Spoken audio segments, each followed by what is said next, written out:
everybody knows about the bulldozer alert. Is that true?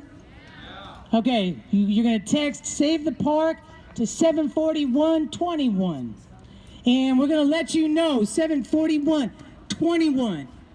We've got over 600 names on that list, and it's growing every day. That's the good news. And you all being here is sort of a little litmus test, and these guys are going to have a hell of a struggle on their hands if they try to break ground on the People's Park. Is that true? Whose park? Our park! Whose park? Our park! Whose park? People's Park! Whose park? People's Park! Whose park? People's Park! That's right, that's right. So, we've got a lot of behind-the-scenes players, a lot of people who have been working night and day, and I have the utmost respect for my comrade here, Joe Liesner, who, at this very spot, I met, we were comrades together in the spring of '86. We were fighting to stop the university from investing in corporations that were doing business in South Africa.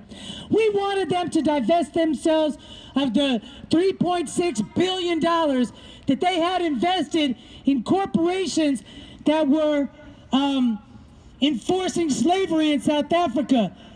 Folks said that's impossible. You're not going to get them to sell off $3.6 billion. You're crazy. And we were talking, we were having quote-unquote rallies where and people were only just walking by. Nobody had the time of day. And then boom, a movement happened. Boom, in the spring of '85.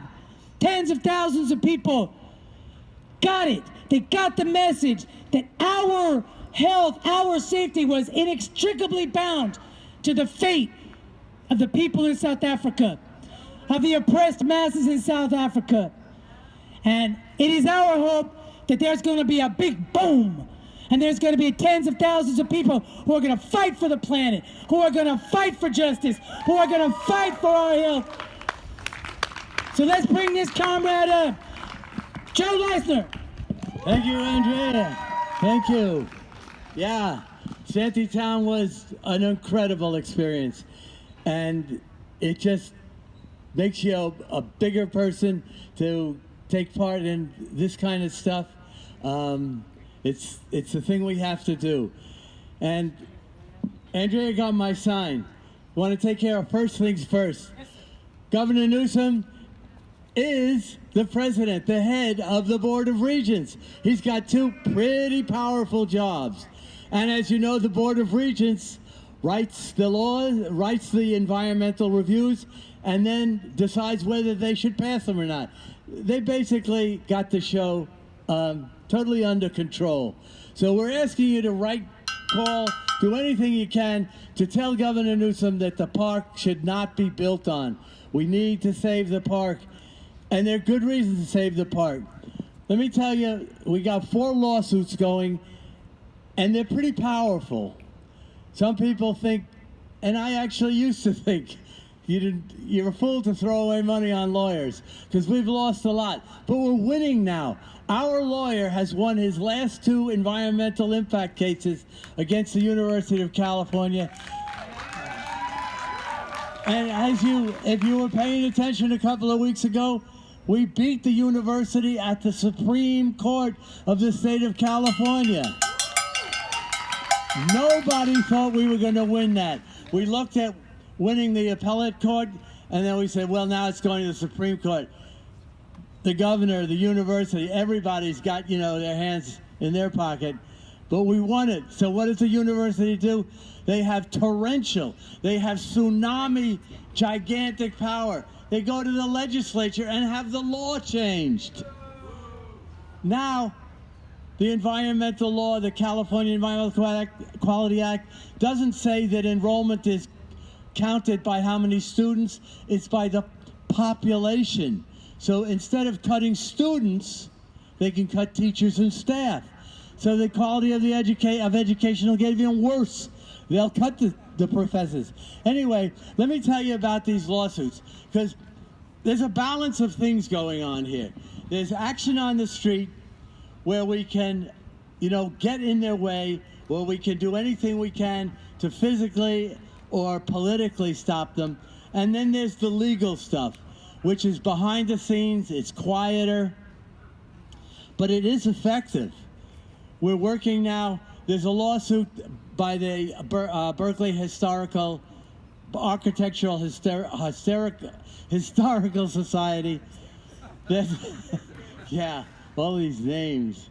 There's a lawsuit by the American Federation of Federal, State, and County Employees, and there's a very important lawsuit because they want the university, instead of paying so much attention to their, deep pockets, to start building housing for the staff, the people that keep the university running, who are mostly janitorial.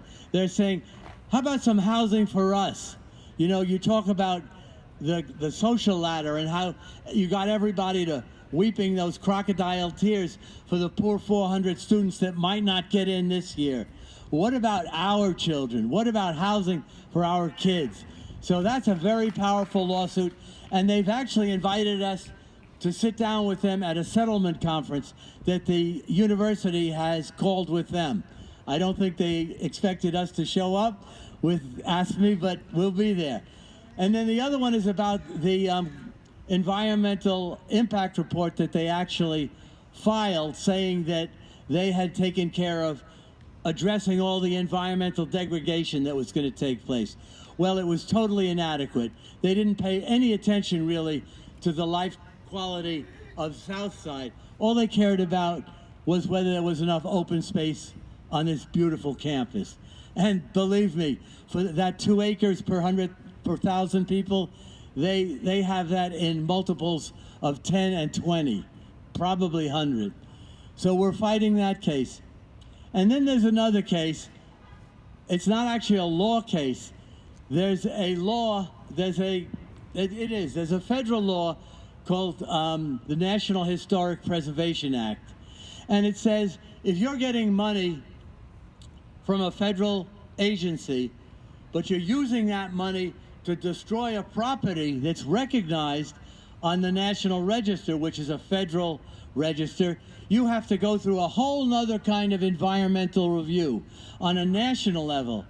And wake up, Chancellor, you haven't done that, and we're going to get you. So, yeah. Yep. The city will probably run it, which is going to be very interesting. I've been told by people in Sacramento who are very, very helpful that HUD really doesn't run their own environmental. They're supposed to, but they always get the city to run it. So there you got Jesse trying to, cover his butt on both ends. He's against the park. He's given away the park. He's given away everything he could, and now he's going to have to hear people tell him why he shouldn't have done it. So that's going to be interesting. Then I want to talk some on my own about what Moni was saying. A couple of people have said, why the university can't write the history of the park, why the park is important, why the park needs to be preserved. What will it remind us of? Well, it'll remind us of what happened in the 60s.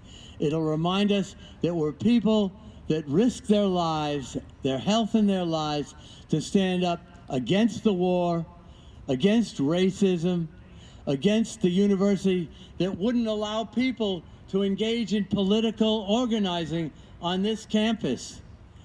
That's right. Everything that started in the 60s actually started by a group called Slate.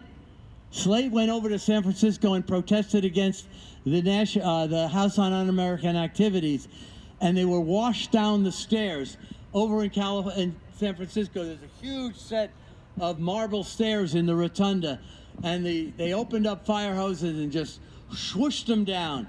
And Tom Hayden read about that, saw it in the news, and came out from Ann Arbor and said to the guys at Slate, 1959, how the F did you get that kind of coverage? And he said, tell me how you did it. I'm going to go back to Ann Arbor. So what happened? SDS, student movements everywhere in the country.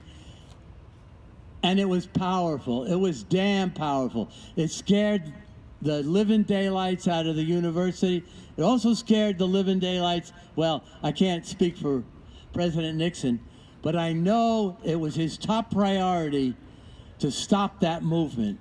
He said to people like Bob Haldeman, I can't conduct this war with students in the street. So there's good reason to believe that he had people come up and talk to Ronald Reagan and Ed Meese. And there's good reason to believe that that's why Chancellor Haynes got on a plane and went to Los Angeles the day he put up, the day he put up the fences, May 15th or May 14th. He was in Los Angeles, and he knew damn well that hell was going to break loose, but he didn't want to see it because it really was something that had been influenced by people in power positions much higher than